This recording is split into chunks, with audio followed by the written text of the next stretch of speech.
This is Sessions with Sara Cate and Ashley, a podcast that explores the feelings, emotions, and experiences of what it means to be human in this world. This podcast is intended for educational purposes only and is not meant to replace therapeutic services of any kind. Please refer to the list of references if you need support. And before you dive in, please like, subscribe, comment, share with anyone you think might also connect with today's session. Our goal is to reach as many people as possible, and we are endlessly grateful for your continued support. So, let's get to it. Okay. Welcome back, everyone, to another Sessions with Sara Cate and Ashley. I'm Sara Cate. I'm Ashley.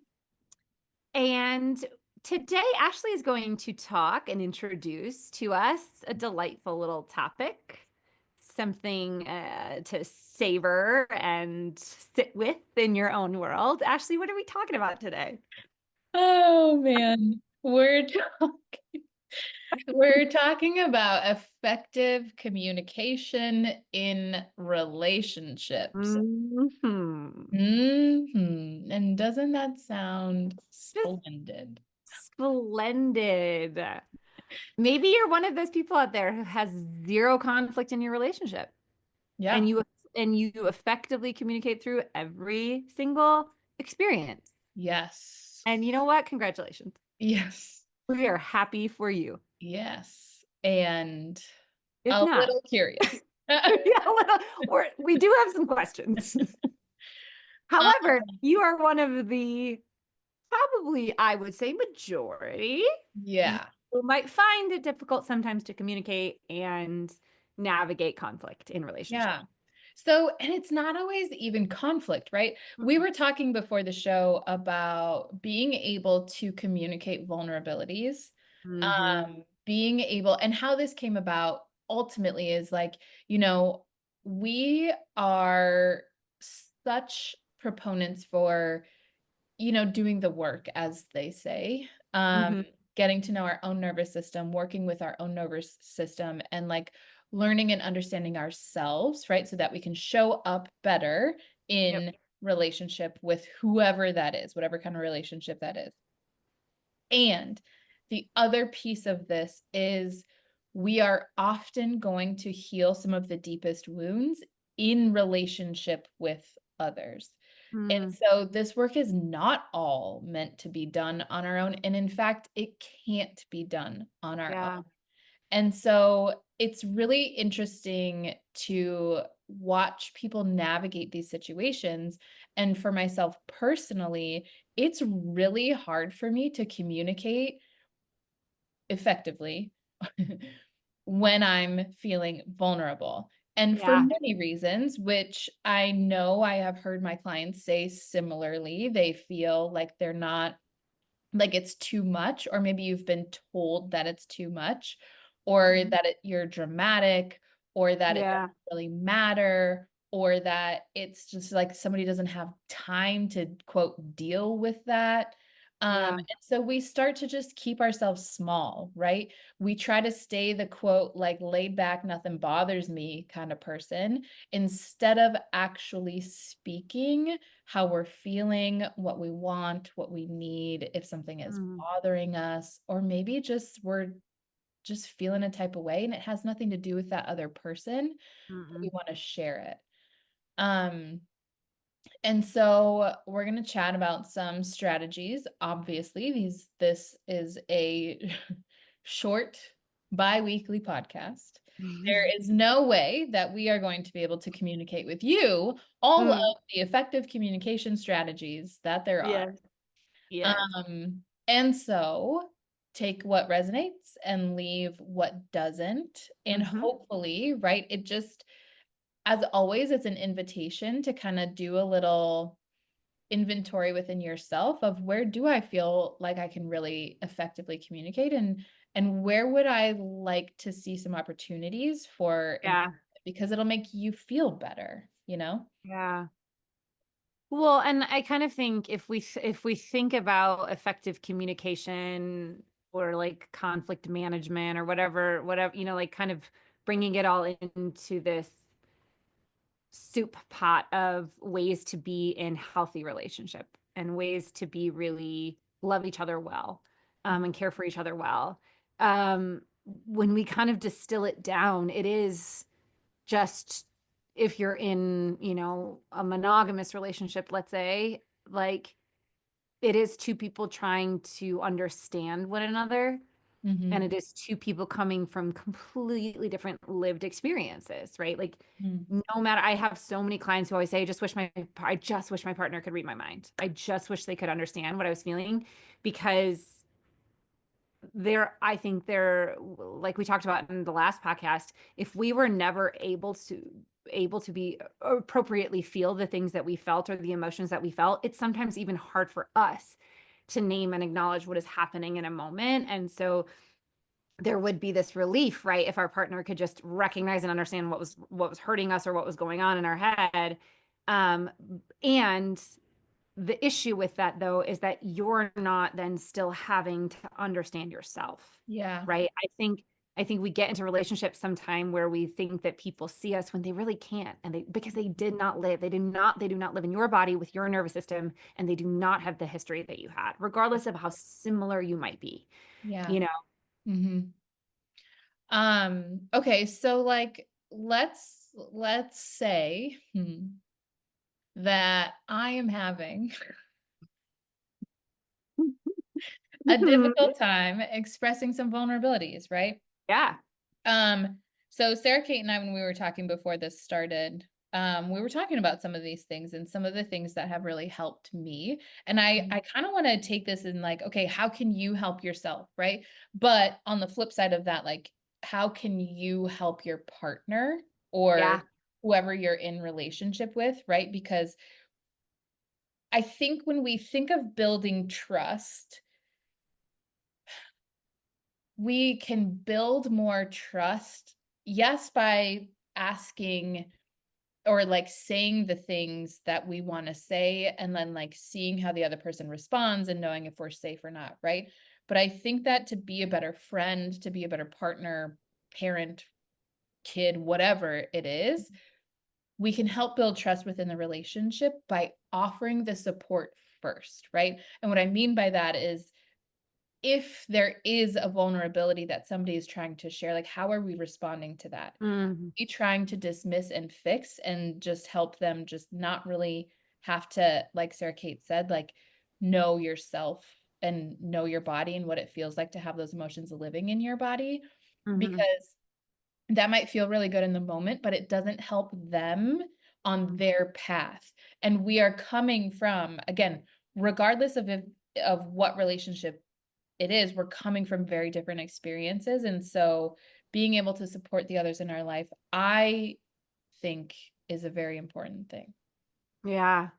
Yeah. Right. And, one way to kind of do that. So Ashley, I had kind of shared like a way in which in my partnership we had kind of experienced our differences, let's say, of like even geographically where we grew up and where we were raised, down to our lived experiences, and how, being in a heteronormative relationship, how men are socialized and how females are socialized to kind of respond and react to things. Mm-hmm. And so what sometimes I could interpret as my partner being short or terse or, dismissive of something in a moment, that might be a completely different reality from what he's experiencing, but what I'm interpreting and what I'm feeling is what is happening in my body. What is that kind of short response triggering in me, right? And this is the moment where like he can't read my mind. He can't understand what I'm feeling. And so something that, my inclination is to be self-protective. I've learned how to become a self-protective person. And so there's a defensiveness or an aggression that I can just sometimes spit back at them, because I'm feeling like that was dismissive, that was disrespectful, whatever it was, right? When that wasn't the intention at all.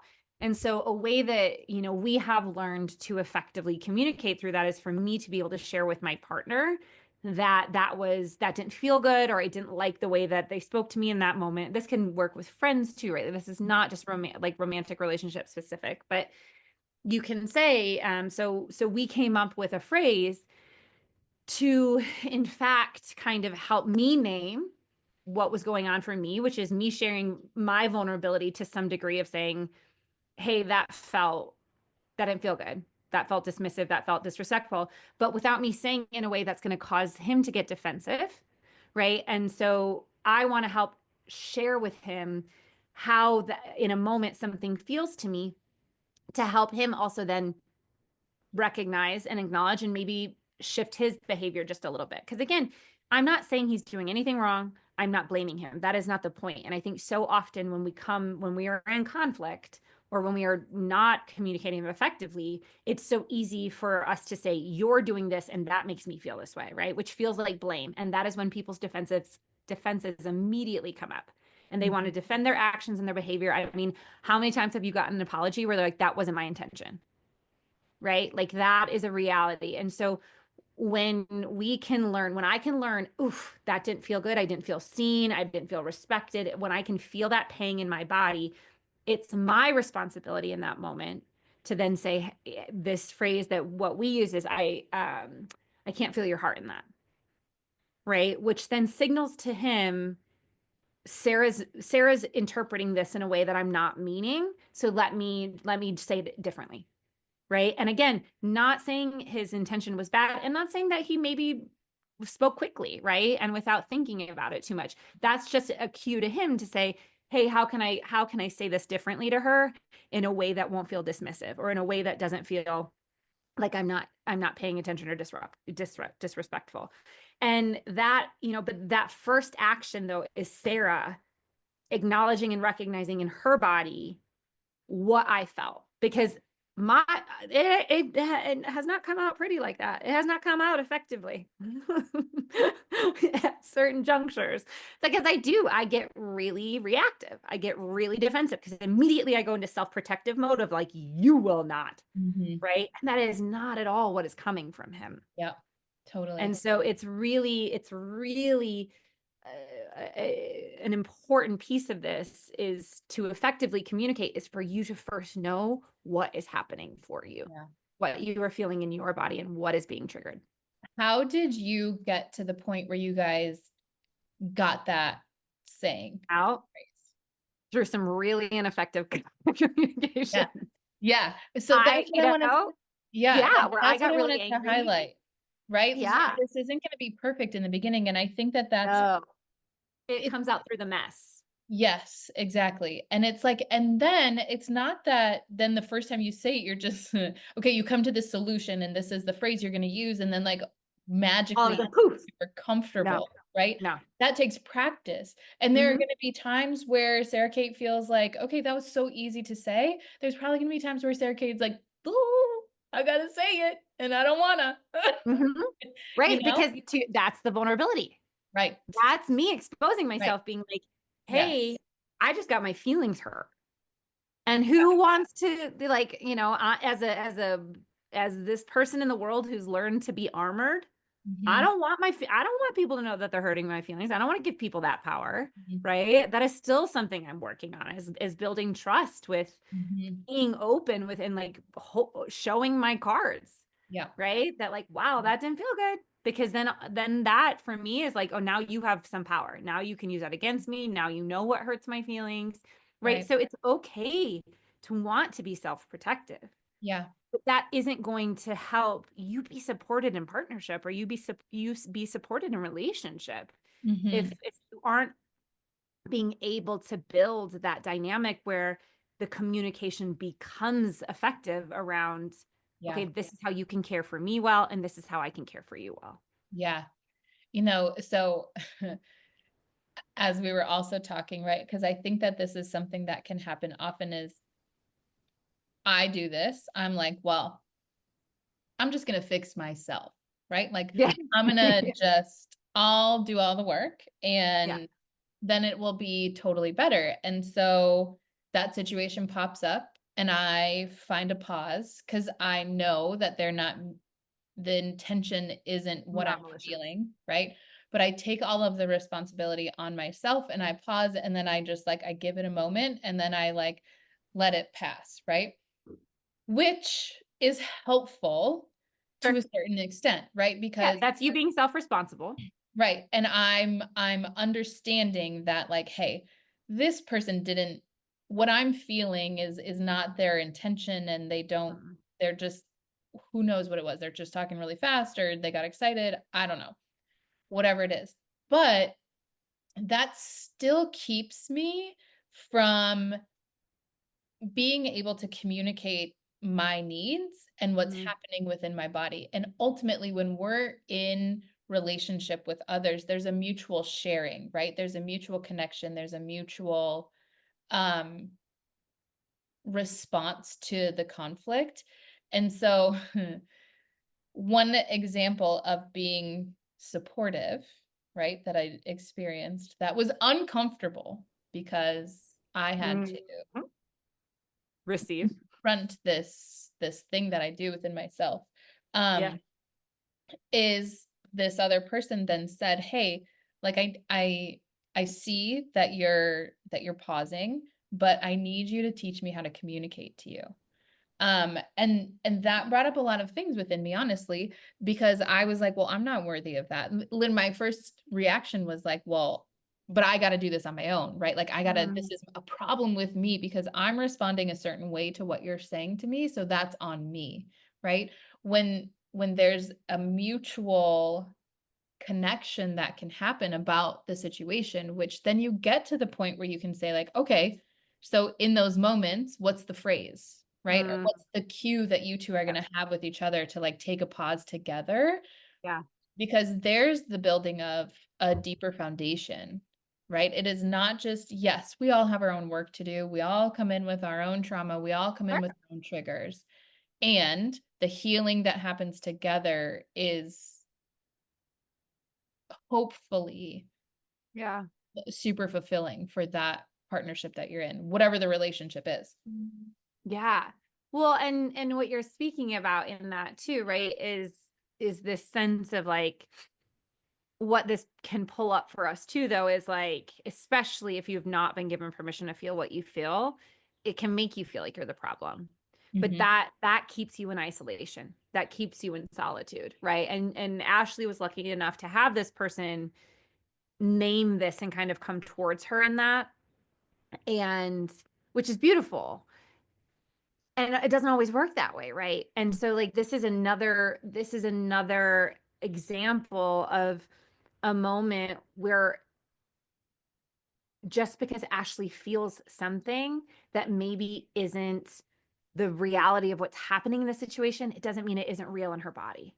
Right. Right. And being able, not even just to say, okay, I know this is my stuff or I'm feeling it, not even be able to say that, but just being able to be like, this does hurt. I Mhm. don't like being talked to that way. Right. Mhm. Like being able to actually recognize and acknowledge what doesn't feel good in our Yeah. bodies. Right. And giving permission for that to be true. You don't have to be a problem Right. because you have emotions, Right. Right. you And have feelings. yes, and going back, Sergey, I think you said this at least twice in the last episode, maybe once in this episode already, but like when we're not taught that growing up, or we don't have any examples of somebody truly allowing themselves to feel their emotions, Yeah. how can we know how to deal with this, right? Like, how Mhm. can we know how to move through these things? Mhm. And that, like, I don't know, I like to think that we're moving forward um in this world. Fingers The crossed. yeah, yeah. Fingers crossed that there are some strides being made. However, Yeah. I think that this is just another call for compassion and grace for yourself while you're moving through this. Yeah. Of course, if you haven't had an example, I don't know that you're gonna just be really good at it right away. Mm. We've got to fumble our Totally. way through it a little bit, and it might feel really uncomfortable. And at the end of the day, you are worthy of being able to say what you're feeling. Like, we are human. We say that all the time on this podcast. Like, we are human with feelings and sensations and emotions, and that is normal. That is the point of being here.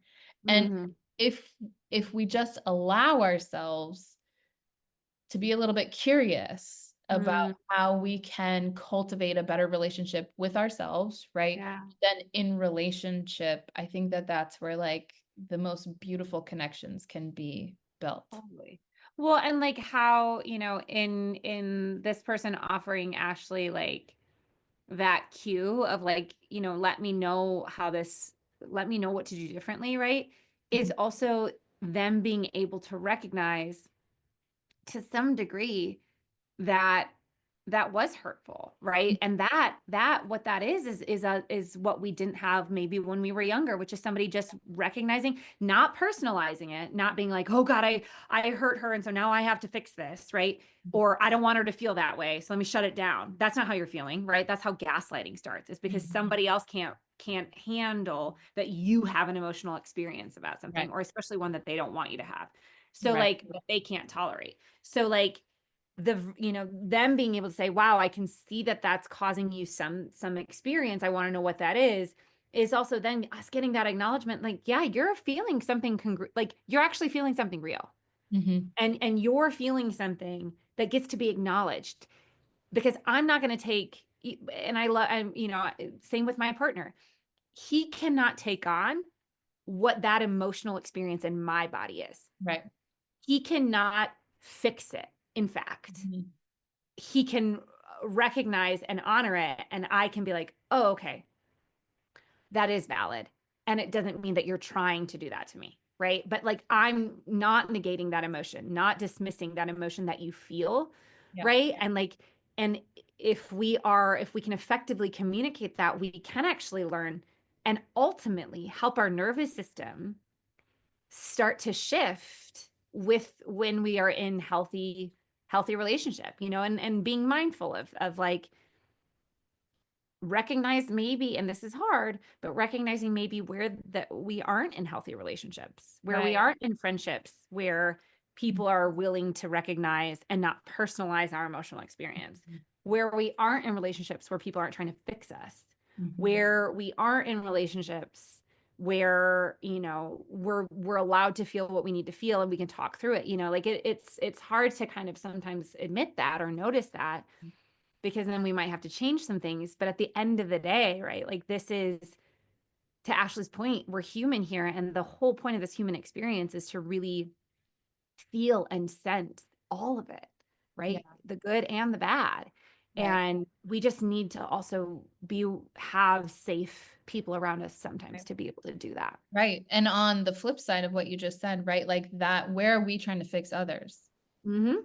Like where are we coming in as the partner, the other part of the relationship, and Yep. we're seeing their emotional experience and we're getting defensive because we didn't mean for it to come off like that, right? Like Right. I and it's so hard, right? Because I know that I've gone into conversations saying word for word, I want you to know that this has nothing to do with you.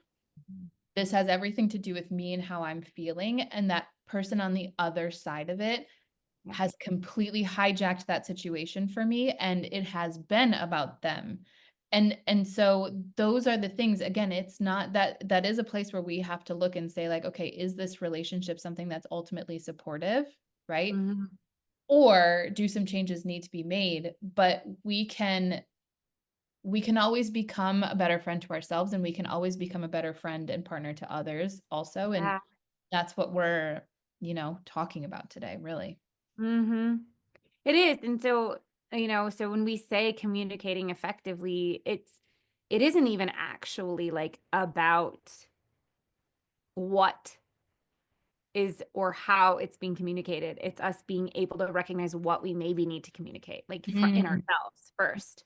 And like being able to share that again in situations where we are safe to share it. And, for Ashley to be like, okay, well, actually, when I hear something like this, what comes up for me is, mhm, right? Or even for me, it's like, I don't get, like, I grew up in the Midwest where everyone's like this, like, waspy nice, right? No one says what they mean. mhm, And And then my partner's from the East Coast. And so it is blunt and direct and sharp. And I am like, whoa, I'm so sensitive, you know? And I don't want to be, but I am. And like, that's something I have to come to terms with, where I get my feelings hurt very easily. But I also have a partner who's willing to say, I don't want you to get your feelings hurt easily. Mhm. So let me figure out how to communicate differently. And also, that is important for me then to advocate in those moments and say, hey, I can't feel your heart in that. Mhm. And then for him to say, oh, okay, I just meant X, Y, or Z. Right. Right. But when it, but because we're learning again, we're two different humans in two different bodies experiencing this life together, where we really have to kind of learn to grow and grow into our own emotional experience, and also to Yeah. help them grow into theirs. Totally. Right. Yep. All right, so we kind of had this theme when we were talking about this episode of how the both of us, right, are like Yeah. trying to be like the big independent. We'll handle it, or we're gonna like snap back at you, you know. All Yeah. right, so the card I pulled is the orangutan. I know. Ooh. Um, That feels pretty strong. yeah. And the first message at the top of the page is be gentle with yourself as you move into your heart and align with Oh, your softer side. And we're talking wow. about vulnerability, I know. Literally. And then I hear vulnerability and I'm like, let's leave. And she's got to get real tight. Okay, Okay. what does it say? What does it say? But orangutan is here to teach you how to align to your softer side. Although they possess great strength, it is their self-control and gentleness that defines them. Let this be a reminder to be gentle with yourself as you are learning life's lessons. Do not judge yourself harshly or punish yourself for mistakes of your past. Let go and move forward with compassion and forgiveness. Now is Hmm. the time to move into your heart space and lead from a place of love. Look at the relationships in your life and ask yourself how you may nurture them to their fullest potential. If you are a mother, ask yourself how you may be of highest service to your children by honoring their individual needs. It's important to Mm. look at the relationship. I know. It's important to look at the relationships and take steps necessary to strengthen their bonds or your bonds. So, about that. Um, Yeah. I think that one of the things that I'm really passionate about, as I've learned more about myself, I've learned what being an empath is. I've learned what Mhm. the depth of the feeling that I have. I used to think it was so just awful, really. I thought I was really weak and just dramatic. I mean, that's what I heard growing up. I was too much. I was dramatic. I just couldn't handle Yeah. anything, right? But what I've really learned is that the ultimate strength is when you can be vulnerable and with your heart. And so it's like so cool to see, like it says in here, although they possess great strength, it is their self-control and gentleness that defines them. And like what a beautiful message to like really support that like being vulnerable is being strong, right? Hmm. Hiding and suppressing yourself. That doesn't usually work out Hmm. because we just build more discomfort within our own bodies, and our hearts deserve to be present and Yeah. seen and loved the way that we need to Yeah. be loved and want to be loved and heard. Well, and I love how it said the mother, if you're a mother. And I just think, like, even if you're not a mother to a child, how are you becoming the mother to yourself? Right. Right? Maybe you're becoming the mother you didn't have. Right. Maybe you're becoming the attuned care. Really, that means attuned caregiver. Right. Right? Like, how are you attuning? It was like, how are you attuning to your child's individual needs? And I think we can do that for ourselves. Like, Mhm. how am I attuning to what Sarah needs in that moment to better be able to advocate for that? And then when someone who is trustworthy, who has earned my trust and my vulnerability, right? Then how can I extend that to them and say, okay, here's what I'm feeling. But like, first, that's me nurturing it and paying attention to like what's sensitive in my heart about it. I was like, how can you, I loved how it said, how can you come further into your heart or something? Right. And that I think is like the ultimate act of self-mothering, is Yeah. coming into our heart and allowing for what is there to be true and not to dismiss it, regardless of what the world tells us. Right. Very good. So good. So, dear ones, hopefully this is an invitation for you to communicate and understand, communicate with yourself first effectively. And by way of that, then with the people you trust in your life who are here to hold your heart as well. And as always, if this has resonated, like, subscribe, share with anybody who you think that might find it useful as well. And we will see ya next time. Bye. Bye.